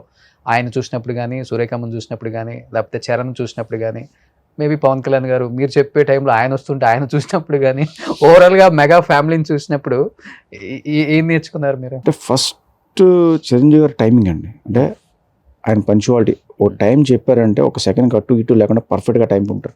ఓకే, మన టైంని మేనేజ్ చేయగలిగితే, టైంని ఫాలో అవ్వగలిగితే మిగతా ఆటోమేటిక్గా సెట్ అయిపోతాయి. టైం పంచువాలిటీ ఉండాలి, ఒక టైమే. ఎస్. అండ్ మిగతా అన్నీ కూడా ఆయన చెప్తారు, అంటే డిసిప్లిన్గా ఉండాలి, ఇవి చేయాలి అవి చేయాలి అని చెప్పి. బట్ టైమింగ్ మాత్రం నేను అసలు ఒక్క సెకండ్ డిఫరెన్స్. షూట్కి కూడా ఏ టైం అంటే ఆ టైం కన్నా 10 నిమిషాలు ముందే రెడీగా ఉంటారు. అండ్ సెట్లోకి ఎంటర్ అయిపోతే మళ్ళీ క్యారవాన్కి వెళ్దాం, రూమ్కి వెళ్దాం అన్నది ఉండదు. అక్కడే స్టూల్ మీద కూర్చుని ఉంటారు ఆయన. ఓకే, ఓ స్టూల్ వేసి అక్కడే కూర్చొని చూస్తారు, మీరు వర్క్ చేసుకోండి అమ్మా నాకేం ప్రాబ్లం లేదు. అంటే నా కోసం మళ్ళీ మీరు అంత దూరం వచ్చి చెప్పాలి, ఈ టైం వేస్ట్ అయితే మీరు వర్క్ మీరు చేసుకోండి, నేను పక్కన కూర్చుంటా అని చెప్పి ఆయన పక్కనే కూర్చుంటారు. ఆ డిసిప్లిన్ సూపర్ అసలు. ఓకే, ఇప్పుడు ఆల్మోస్ట్ చిరంజీవి గారితో వర్క్ చేసిన అందరు టెక్నీషియన్స్తో నేను ఇంటర్వ్యూస్ చేసి ఉన్నాను. 80s, 90s, 2010, 20 వరకు కూడా ఆల్మోస్ట్ అందరు టెక్నీషియన్స్ 24 క్రాఫ్ట్స్లో. అందరికన్నా ఎంగ నేనే. వాళ్ళందరూ ఏ టెక్నీషియన్ అయినా కానీ చెప్పేది ఏంటంటే చిరంజీవి గారికి డూపులు నచ్చవు. అవును, ఆయన డూప్ చేస్తే ఒప్పుకోడు, 1కి 4 సార్లు అయినా కానీ ఆయనే టేక్ తీసుకొని చేస్తారు. ఈవెన్ లైట్స్ పెట్టినప్పుడు కూడా ఆయన ఫాస్ట్గా వెళ్ళిపోయే మూమెంట్ ఉంటే ఈ లైట్ రిఫ్లెక్ట్ సరిగా పడలేదు చూడండి కెమెరాలో కూడా చెప్పే అంత టాలెంట్ ఉంది ఆయనకి అని మాస్టర్స్ చెప్పారు, కొరియోగ్రాఫర్స్ చెప్పారు, డైరెక్టర్స్ కూడా చెప్పారు. ఇప్పుడు మరి ఆయన డూప్ పెట్టండి అని అడుగుతున్నారా, లేకపోతే అసలు డూప్ వద్దు ఏం లేదని ఇప్పుడున్న యంగ్ హీరోస్కి ధీటుగా సెట్లో యుద్ధం చేస్తున్నారా? అసలు ఆయన డూపు ఇవన్నీ అసలు పట్టించుకోరు. బాడీ డబుల్ గురించి అది ఏం చేయాలి చూస్తారు. ఫస్ట్ మాస్టర్ అసిస్టెంట్ చేసి చూస్తారు, చూసిన తర్వాత ఓకే బయటకు వచ్చి పైన వెళ్తారు. 90 feet నుంచి రోప్ వేసుకుని ఆయన ల్యాండ్ అయ్యారని చూసాడు, నాకు భయం వేసింది. 90 feet నుంచి ఒక రోప్తో ఆయన కిందకి ల్యాండ్ అవుతారు. ఓకే, ఇది చూసినప్పుడు నాకు భయం వేసేది, అమ్మో ఏంట్రా బాబు ఎలా అవుతుంది ఏమవుతుంది, రోప్స్ కదా మన చేతిలో ఉండవు. ఓకే, ఏదైనా అటు ఇటు అయితే ఏంటి, ఈ టెన్షన్ రన్ అవుతాయి ఫస్ట్ మనకి. స్క్రీన్ మీద చూడడానికి బాగుంటుంది ఈయన దూకినప్పుడు, బట్ ఆ పైనుంచి ఆయన దూకుతున్నప్పుడు ఆ ఎక్స్ప్రెషన్తో ఆ ప్రాపర్ ల్యాండింగ్ ఆయన హ్యాట్స్ ఆఫ్. 90 వచ్చి ల్యాండింగ్ కూడా అలానే వచ్చి ల్యాండ్ అవ్వాలి కింద. 82 feet అది చెప్తుంటే విన్నా. బావగారు బాగున్నారులో కూడా ఆయన బంగీ జంప్ చేశారంట. బంగీ జంప్ అది దాదాపు ఏదో 500 దాకా ఉంది ఫీట్ అని అన్నారు. అప్పట్లో అది మనకు పెద్ద ఫ్యాంటసీ. అది ఎందుకు కర్రా పై షోలు. ఆ తర్వాత బాగా ఫేమస్ అయింది అది. తర్వాత ట్యాంక్ బండ్ దగ్గర కూడా చెమట పెట్టేవారు. సో మీ బింబిసార్లో పాప ఎమోషన్ బాగా పండింది. ఇప్పటికీ సాంగ్ ఎవరింట్లో అయినా ఒక రోజన్నా ప్లే చేస్తారు. అవును, అడగాలి అది పొలిటికల్ గా కూడా చాలా స్ట్రాంగ్ అయిపోయి చాలా ఫేమస్ అయిపోయింది పాట. ఇప్పుడు అలాంటి సాంగ్ కూడా ఎక్స్పెక్ట్ చేస్తారు ఇలా ఈ మూవీలో. ఇప్పుడు ఇక్కడ పాప కూడా టీజర్లో కనిపిస్తుంది కాబట్టి సేమ్ పాప ఎమోషన్ ఉంటుందా, లేకపోతే ఇక్కడ ఏదైనా ఎమోషన్ పండించబోతున్నారా? 100% ఎమోషన్ అనేది చాలా స్ట్రాంగ్గా ఉంటుంది. అది పాప, బాబా, హీరోయినా, సిస్టరా, బ్రదరా అనేది సస్పెన్స్. నేను చెప్పను కానీ emotion was very strong. Okay, మళ్ళీ లీక్స్ అయిపోతాయి అన్ని. లీక్స్ అయిపోతాయి ఏం కాదు కానీ చెప్తున్నా, స్ట్రాంగ్ ఎమోషన్ ఉంటుంది. ఓకే, మీరు అనుకున్నట్టు ఒక సాంగ్ కూడా అలా వస్తుంది, అంటే బ్యాక్గ్రౌండ్ స్కోర్లో వచ్చేది. ఓకే, అది ఎవరి నుంచి వస్తానే సస్పెన్స్. ఇప్పుడు ఆయనతో డాన్స్ చేయించాలని ప్రతి వాడి కోరిక, డైరెక్టర్ కోరిక. మరి ఆయన చేయండి డాన్స్లు అండి, సోషియో ఫ్యాంటసీ కదా, మరి డాన్స్ ఉందా ఆ రేంజ్ లో, లేకపోతే మా ప్రయత్నం నాకు ఉంటుందిగా బాస్తో డాన్స్ చేయించాలని చెప్పేసి అది కూడా నేను తీర్చుకున్నాను. ఎస్. ఇప్పుడు ప్రతి డైరెక్టర్ ఏదో ఒక సాంగ్ లో అలా వచ్చి అలా కనపడిపోతున్నారు, మీరు కూడా ఏమైనా కనపడుతున్నారా? లేదు ఆ స్క్రీన్ డిస్టర్బ్ చేయకూడదు, స్క్రీన్ డిస్టర్బ్ చేయకూడదు. స్క్రీన్ మీద బాస్ ఉన్నాడు, బాస్నే చూడాలి. ఓకే, మనం పక్కెళ్ళి ఫ్రేమ్ డిస్టర్బ్ చేసి. ఓకే. త్రిష గారు చెప్పాలంటే, త్రిష గారు 20 సంవత్సరాల క్రితం ఇండస్ట్రీకి రావటం గొప్ప కాదు, 20 సంవత్సరాలుగా ఇండస్ట్రీలో ఉండటం గొప్ప. ఆల్మోస్ట్ 20 years అయిపోయింది. ఇప్పుడున్న హీరోయిన్స్ కున్న క్రేజ్ అనుకుంది. నేను స్కూల్ ఉన్నప్పుడు చూసానండి త్రిష గారిని, వర్షం సినిమా. చెప్పారా ఆమెకి? చెప్పాను. ఓకే. అదో సినిమా కూడా పనిచేసాను తర్వాత నేను అసిస్టెంట్ గా. ఏ సినిమా? బాడీగార్డ్. ఓ, బాడీగార్డ్ చేశారు కదా. Okay okay okay. సో మీ స్కూల్ క్రష్ అయితే? క్రష్ అని ఏం కాదు, నాకు ఎంతసేపు చిరంజీవి గారి క్రష్, ఇది తప్ప ఇది ఉండేది కాదు. హీరోల క్రష్ మీకు? ఓకే. అంటే వాళ్ళని చూసి చేస్తాం కదా, అంటే మనకి ఎక్సైట్మెంట్. ఇప్పుడు నా సినిమాలో మీరు బింసాలో చూసినా కూడా హీరోయిన్స్ చాలా తక్కువగా ఉంటారు, ఓకే, లిమిటెడ్గా ఉంటారు. ఆ క్యారెక్టర్ వచ్చి వెళ్ళిపోయిందంటే స్పెషల్గా ఉండరు. బట్ ఈ సినిమాలో త్రిష గారితో ఒక స్పెషల్ క్యారెక్టర్, చిరంజీవి గారితో పాటు ఆల్మోస్ట్ ఏదో సాంగ్స్కి వచ్చి వెళ్ళిపోయినట్టు కాకుండా ఆ బ్యాలెన్స్డ్ ఇంపార్టెంట్ రోల్ అది. ఐ థింక్ స్టాలిన్ తర్వాత వాళ్ళ కాంబినేషన్ మళ్ళీ ఇదే. అవును, ఈ సినిమాలో చాలా బాగుంటారు ఆవిడ. పొనియన్ సెల్వన్ ఎంత బ్యూటిఫుల్ గా ఉంది. అవును, అందుకంటే బాగుంటారు. అంతకన్నా ఓ, అయితే మీరు చెక్కిన శిల్పాల కన్నా బాగా చెక్కుతారు. నేనేం చెక్కలేదు, అలాగే ఉన్నది కాదు, మీరు ఫ్రేమ్ ఇంచు మీకు తగ్గట్టుగా వచ్చే వరకు పని రాక్షసుడు అయితే. అది మన డ్యూటీ అండి. మన రాక్షసుడు ఏం కాదు, కానీ మనకు నచ్చింది వచ్చే వరకు మనం ప్రయత్నం చేయలేదు. ఎవరు ఫ్యాన్ వశిష్ఠ గారు అసలు మీరు? నా అందరి ఫ్యాన్ అండి. అందరు ఫ్యానా మీరు? బాలయ్య గారి ఫ్యాన్ అని విన్నా నేను. అవును, బాలయ్య గారి ఫ్యాన్, చిరంజీవి గారి ఫ్యాన్, నేను బాలయ్య గారి ఫ్యాన్. నేను చూసిన నలుగురు హీరోస్కి నేను ఫ్యాన్. నేను వాళ్ళని చూసి పెరిగాను, వాళ్ళ సినిమాలు చూసి పెరిగాను, వాళ్ళ సినిమాలు చూసి నేర్చుకున్నాను. ఓకే. సో నాకు అవకాశం వస్తే ఫస్ట్ నేను ఈ నలుగురితో సినిమాలు చేయాలను. ఇప్పుడున్న హీరోస్ మీద కాకుండా మేము చూసిన హీరోస్ తో మేము సినిమా అదే కదా మనకి అదే కదా. ఎందుకంటే వాళ్ళ సినిమాల కోసం థియేటర్కి వెళ్ళి కొట్టుకున్నాం మనం. వాళ్ళ సినిమాలు ఎప్పుడు వస్తాయా, మార్నింగ్ కాలేజ్ బంక్ కొట్టి వాళ్ళ సినిమాలు చూసాం. అలాంటప్పుడు ఓకే, మన స్క్రీన్ మీద చూసి హీరోని డైరెక్ట్ చేసే అవకాశం వస్తే ఎలా ఉంటుంది, మనం చేస్తే ఎలా ఉంటుంది వీళ్ళతోటి, ఓకే అన్న ఫీలింగ్ ఉంటుంది. చొక్కాలు చినిగిపోయి చెప్పులు తెగిపోయి ఈ సినిమాకి టికెట్ తీసుకున్న చిరంజీవి గారి, లేకపోతే మీకు ఇష్టమైన హీరో అంటే ఎవరు? నాకు సత్యం థియేటర్లో చిరంజీవి గారి సినిమాకే స్కూల్ బంక్ కొట్టి వెళ్ళి దెబ్బలు తిని బయటకు వచ్చాను నేను. చూడాలందుకు దెబ్బలు తిన్నాను, తర్వాత ఇద్దరు మిత్రులు తిన్నాను, స్నేహం కోసం సినిమాకి తిన్నాను, మామూలుగా తినలా. ఓకే. లవ్ మ్యారేజా వశిష్ఠ గారి మీద? లేకపోతే అరేంజ్ మ్యారేజ్. సో మేడం కంప్లీట్గా అవుట్ ఆఫ్ ఇండస్ట్రీ. జడ్జిమెంట్ ఇస్తుంటారా మీ సినిమాలకి, మీ కథలకి? అది ఏం పెద్ద అసలు డిస్కషన్ ఉండదు అస్సలకి, ఇండస్ట్రీకి సంబంధం లేకుండా. ఓ, పోనీ సినిమాలో చూపిస్తారా? సినిమా చూపిస్తాను, ఎందుకు చూడడం. సినిమాలు చూడడం కూడా చాలా తక్కువ. సెట్కి వస్తారా? ఎప్పుడు రాదు ఇంతవరకు. ఏం చేస్తుంటారా ఆమె? House wife. ఒక పాప. ఏం పేరు పెట్టారు? యష్ణ. ఈ సినిమాలో ఏమైనా పెట్టారా? ఈ సినిమాలో ఏమైనా చూపిస్తున్నారు పాప? తెలిసి అడుగుతారా లేకపోతే కావాలని అడుగుతారా? ఈ మధ్య అందరు డైరెక్టర్లు పిల్లలు కనపడుతున్నారు కదండి ప్రతి సినిమాలో. ఉంటుందండి లాస్ట్ ఒక చిన్న ఫ్రేమ్ లో నేను ఏదో జస్ట్ రాయేసి మెమరీ ఉంటుంది కదా. ఎస్, ఎగ్జాక్ట్లీ అండి. అది అనుకోకుండా ఒక చిన్న మాంటేజ్ చేస్తున్నాం, సాంగ్ చేస్తాం. మాంటేజ్ లో ఒక 3-4 months కిడ్ కావాలి. సో కరెక్ట్గా అదే టైంలో నాకు పాప ఉంది, సరే అని చెప్పి నేను తీసుకొచ్చాను. ఓకే. తీసుకొచ్చా ఒక షాట్ చేసి నేను మళ్ళీ పంపించాను. 2-3 షాట్లు చేసిన తర్వాత పంపించాను ఇమీడియట్గా. సూపర్. ఆ పాప పెద్ద అయిన తర్వాత నేను విశ్వంబర సినిమాలో చిరంజీవి గారితో ఫోటో ఉంటుంది నా ఇంట్లో, ఆయన పట్టుకొని. Great, super. ఇంకేం చెప్పాలనుకుంటున్నారు? సినిమా ఎప్పుడు రిలీజ్ ఏంటి అనేది అందరూ వెయిట్ చేస్తూ ఉన్నారు. డేట్ ఏమో ఎప్పుడా అనేది, అంటే పోస్ట్ పోన్ అవుతుంది. కాదు, ఇక్కడ చిన్న క్లారిటీ అంటే పోస్ట్ పోన్ ఎప్పుడు అవ్వలేదండి. మేము January 10th అని డేట్ ఒకసారి వేసాం, అవును. అఫీషియల్గా మేము డేట్ అనౌన్స్ చేసాం, ఇది అవును, సినిమా అవును, ఓపెనింగ్ రోజు చేసాం మేము. ఆ తర్వాత ఆ డేట్ ఒకటి మేము పోస్ట్పోన్ చేసాం అంతే. Okay, ఆ అంతే. తర్వాత మనం ఏ డేటు కన్ఫర్మ్ చేసి చెప్పలేదు. Hmm. అదేమైపోయిందంటే సోషల్ మీడియాలో అవ్వచ్చు లేకపోతే మీడియాలో అవ్వచ్చు, ప్రతి పండగకి లేకపోతే ఎవ్రీ ఫ్రైడే లేకపోతే నెక్స్ట్ వచ్చే అకేషన్కి ఆ డేట్ ఫిక్స్ చేసి చెప్పేస్తున్నారు. May 9th అన్నారు, తర్వాత ఇంకో డేట్ July 24 అన్నారు, లేదా June 12 అన్నారు. ఇలా డేట్లు చెప్పుకుంటూ వాళ్ళే పోస్ట్పోన్ అవడం తప్ప మేము ఎప్పుడు చెప్పలా. Hmm.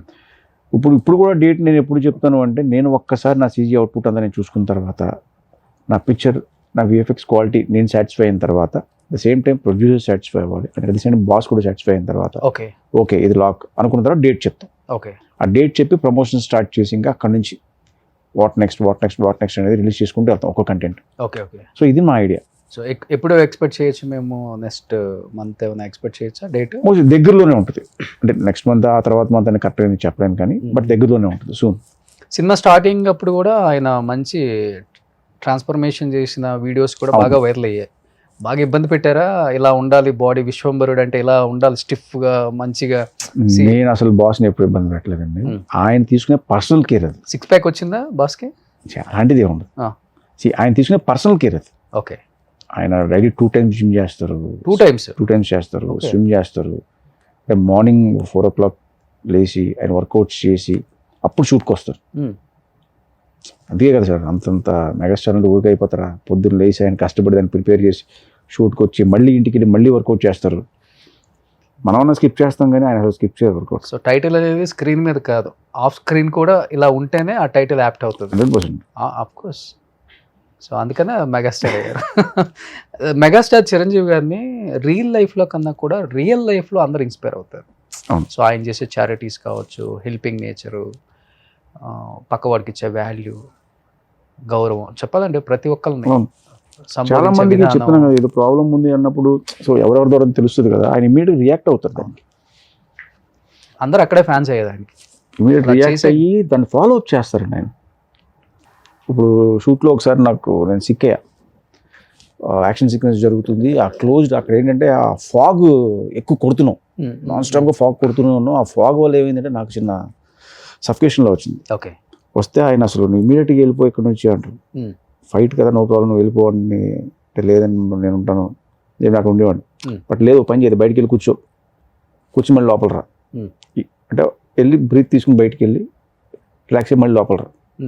అంత కేర్ తీసుకున్నా, వద్దబ్బాయి నువ్వు ఇలా అక్కడ కూర్చో, వెళ్ళి మానిటర్ అక్కడ పెట్టుకో లేకపోతే బయట అంటే అంత కేర్ తీసుకున్నారు ఆయన. Okay, okay. సినిమా స్టార్ట్ అవ్వగానే ఇమీడియట్గా ఆయన్ని షూట్ చేశారా లేకపోతే ఒక 10 days షెడ్యూల్ మారేడుమిల్లో చేసాం, ఆయన లేని వర్క్ చేసాం. ఆయన లేరు అప్పుడు? మారేడుమిల్లో ఆయన లేరు. ఆ వర్క్ చేసి వచ్చిన తర్వాత ఇంకా స్టార్టింగ్ ఆయనతో మొదలు పెట్టాం. సో ఆ 10 days చేస్తున్నామనే కానీ ఆయనతో ఎప్పుడు చేస్తున్నాం అన్నదే ఎక్కువ టెన్షన్ ఉంటుంది. ఫస్ట్ ఇది ఓకే చేస్తున్నాం జరుగుతుంది, టెన్షన్ కాదు. ఆయనతో వచ్చినప్పుడు ఏం చేయాలి, ఎలా రియాక్ట్ అవ్వాలి అసలు మనకు తెలియదు. ఫస్ట్ టైం చేస్తున్నాం, చిరంజీవి గారితో ఎలా ఉంటారు సెట్లో, ఓకే, ఓ టెన్షన్. అంటే ప్రతి డైరెక్టర్కి ప్రతి హీరోతో చేసినప్పుడు ఫస్ట్ ఆ టెన్షన్ ఉంటుంది. ఓకే. బట్ పర్సనల్గా నాకు చిరంజీవి గారితో అన్నప్పుడు ఆ మెగాస్టార్, ఆ ఇమేజ్, ఆ ఆరా, చిరంజీవి గారికి మనం యాక్షన్ చెప్తున్నాం, ఓకే, కట్ చెప్తున్నాం, ఎలా ఉండదు చిన్న టెన్షన్. మైక్ లో యాక్షన్ అని అరవగానే ఫస్ట్ షాట్ ఏంటి వస్తుంది? ఫస్ట్ ఆయన ఒక సిద్ధులకొండ అని చెప్పి ఒక ప్లేస్ ఉంటుంది, okay, most important place in the film.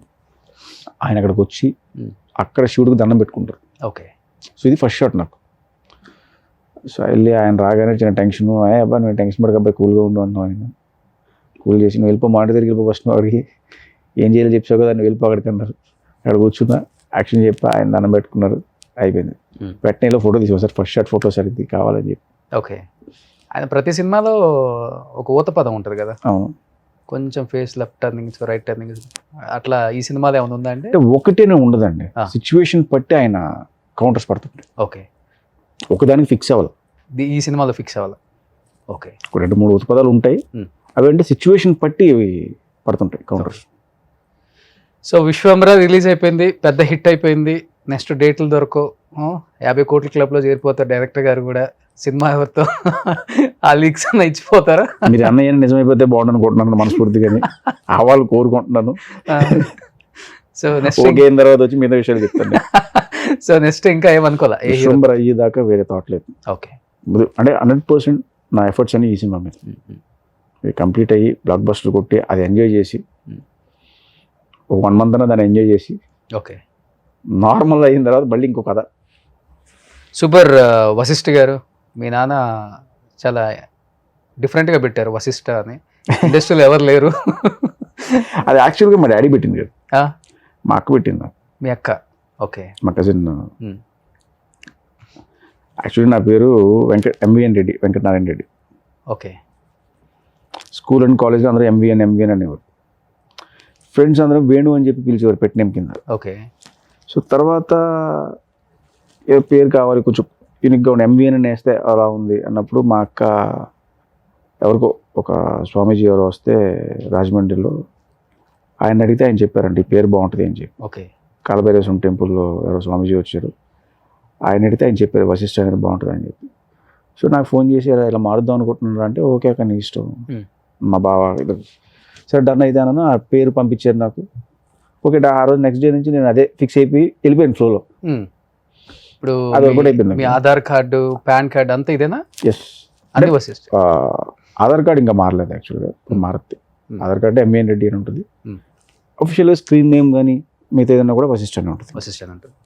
Super. ఎప్పుడైనా కానీ వెంటనే పెద్ద హీరోతో చేస్తున్నారు కాబట్టి ఆ చిన్న చిన్న నెగిటివ్ టాక్ అనేది బయట కామన్.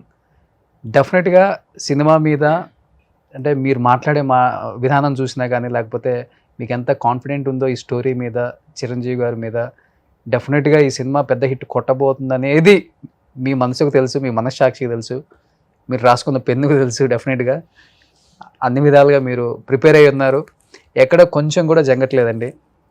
డెఫినెట్గా చేసేది కరెక్ట్, మనం కాన్ఫిడెంట్గా ఉన్నప్పుడు జంకాల్సిన అవసరం లేదు. ఎస్. నాకు చిరంజీవి గారి సినిమా చూసి by content wise very strong కొట్టే నువ్వు అన్నారు. ఎంతకన్నా ఏముంటుంది అప్రిషియేషన్. ఆల్రెడీ ప్రూవ్ చేసుకున్నారు. సోషియో ఫ్యాంటసీ వశిష్ఠ తీస్తే ఎలా తీస్తాడు అనేది బింబిసార్తో చూపించేశారు. ఇంకా అంటే ఏ సినిమాకి ఆ సినిమా ఉంటుందండి. ఆఫ్ కోర్స్ ఆ సినిమా చేసాం కాబట్టి ఈ సినిమా అయింది కాబట్టి ఇంకో సినిమా ఉండదు. కానీ ఏ సినిమా కష్టం ఆ సినిమాదే, ఏ సినిమా రిజల్ట్ ఆ సినిమాకి. సో ఈ సినిమా కంప్లీట్ అయిపోయింది, చిరంజీవి గారు చూశారు, ఐఎమ్ వెరీ హ్యాపీ అవుట్పుట్ చూసి. సో దానివల్ల నాకు వచ్చే కాన్ఫిడెన్స్ ఇంకా పెరుగుతుంది. ఓకే. ఎందుకంటే ఆయన జడ్జ్మెంట్, అలాగే కిరవాణి గారు చూశారు ఆర్ఆర్కి వెళ్ళినప్పుడు ఆయన ఇచ్చిన జడ్జ్మెంట్ కానీ. సో దానివల్ల నాకు స్ట్రాంగ్ కాన్ఫిడెంట్గా ఉన్నాను, నాకు అసలు ఎక్కడ డౌట్ లేదు నాకు సినిమా మీద. ఓకే. సినిమాలో సాంగ్ బాగా ఇప్పుడు ఒకటైతే శ్రీరాముడిది ఒకటి రిలీజ్ అయింది, నేను చూశాను, చాలా అద్భుతంగా ఉంది. మీకు నచ్చిన సాంగ్ ఎస్పెషల్ ఏదో ఉంటుంది కదా? నాకు థీమ్ విపరీతంగా ఎక్కేస్తుంది. విశ్వంబర థీమ్ సాంగ్ ఉంటుంది. ఓకే. అది సినిమా బిగినింగ్లో రికార్డ్ చేశాను. ఆ సాంగ్ అయితే అసలు నాకు గూస్ బంప్స్. అది త్వరలో రిలీజ్ చేస్తాం అది. ఓకే. ఆర్ఆర్ కూడా నెక్స్ట్ లెవెల్లోనే ఉంటుంది దానికి. కీరవాణి గారి స్టైల్లో అసలు ఆర్ఆర్ గురించి మనం ఆలోచించక్కర్లేదు. సో అంత బాహుబలి ట్రిపుల్ ఆర్ నాకు బింబిసారాకి ఆయన ఆర్ఆర్తో లేపాడు. ఆయన సినిమా అక్కడికో లేపాడు ఆయన ఆర్ఆర్తో. వేరే లెవెల్. ఆయనలాగా ఆర్ఆర్ చేసే మ్యూజిక్ డైరెక్టర్ ఇంకొకటి లేడు. సో అసలు ఆ టెన్షన్ లేదు నాకు. నేను ఫస్ట్ హాఫ్ ఇచ్చేసి కూర్చొని లాస్ట్ చూడమన్నప్పుడు చూడడం అంతే. సూపర్. మంచి అటెంప్ట్ చేశారు వశిష్ఠ గారు. నిజంగా చెప్పాలంటే బాస్ని ఎలా చూపించబోతున్నారు అనేది కూడా మీ మాటల్లో అర్థమైపోతుంది. అందరికి క్లియర్గా మెగా ఫ్యాన్స్ పండగ చేసుకోబోతున్నారు అతి తొందరలో. కొన్ని ఇలాంటి సోషల్ ఫ్యాంటసీ వచ్చినప్పుడు అటు ఇటుగా కొన్ని ట్రోల్స్ కామన్గా వస్తుంటాయి కాబట్టి వాటిని పెద్దగా పట్టించుకుంటే అంటే టైం పడుతుందండి. సోషల్ ఫ్యాంటసీ అన్నప్పుడు, విజువల్ ఎఫెక్ట్స్ అన్నప్పుడు ఆ టైం తీసుకుంటుంది. అది మన చేతిలో ఉన్నది కాదు, మాన్యువల్గా మనం చేసే పని కాదు. అది ఒక మిషన్ చేయాల్సిన పని. అది ఇచ్చిన అవుట్పుట్ వచ్చినప్పుడు మనం చూడాలి, నచ్చకపోతే మళ్ళీ కరెక్షన్ చెప్తాం, వచ్చే వరకు ట్రై చేస్తూ ఉండాలి బెస్ట్ క్వాలిటీ కోసం. ఓకే. సో దానివల్ల డిలే తప్ప వాంటెడ్గానో కావాలని చేసింది కాదు. ఓకే. సో బాస్ దగ్గర నుంచి మంచి ఇప్పుడు రేంజ్ రోవర్ ఆటోబయోగ్రఫీ వచ్చింది, అది గిఫ్ట్గా తీసుకోవాలి మీరు తొందరగా. అన్నది జరగాలి. సో ఆ కార్లోనే మళ్ళీ సక్సెస్ ప్రమోషన్ రావాలి. ఇలా చాలా చాలా చూడాలి, జరగాలని మనస్ఫూర్తిగా కోరుకుంటూ ఒక సినిమా లవర్గా, మెగాస్టార్ని అభిమానించే ఫ్యాన్స్గా మేమందరం కోరుకుంటున్నాం. Thank you so much. Thank you. Suman టీవీలో మీ పర్సనల్ అండ్ బిజినెస్ ప్రమోషన్స్ కోసం కింది నెంబర్కి కాంటాక్ట్ చేయండి.